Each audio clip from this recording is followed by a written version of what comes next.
məsəl üçün biz muğamlardan Quran oxuyanda niyə istifadə edirik? Yəni oxuyacağımız ayələrdə o muğamı elə istifadə etməliyik, elə bir muğamdan seçməliyik ki, o muğam o ayələrlə uyğun gəlsin. Yəni ki, mən Quran oxuyanda oxuduğum Qurandan istifadə edərək muğam oxumamalıyam. Muğamdan istifadə edərək Quran oxumalıyam. Bizim üçün önəmli olan, əsas olan ayələrdir. Və o ayəni seçəndə də, məsəl üçün, əmr ayələrində xüsusən rast muğamından istifadə eləsək daha yaxşı olar. Və əqimus salətə və ətuz zəkə.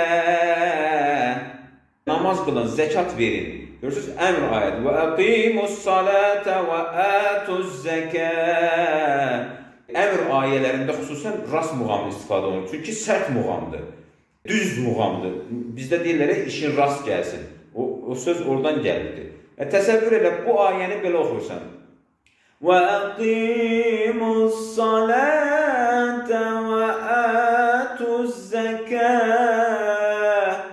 Eyni ayəni oxudum, amma nə olar namaz qılın, nə olar zəkat verin demiş kimi olur da, belə ağlamsınmış kimi. Sabah muğamıdır bu. Sabah muğamı xüsusən o dərdli ayələrdə, dua ayələrində məsəl üçün istifadə edə bilərik. Əmr ayələrində rastdan istifadə edirik və yaxud da dua ayələrində Hicaz muğamından istifadə edirik. Bunlardan ötürü istifadə edirik biz muğamları. Quran-ı Kərim oxuyanda bu muğamlardan istifadə edəndə daha təsirli olur.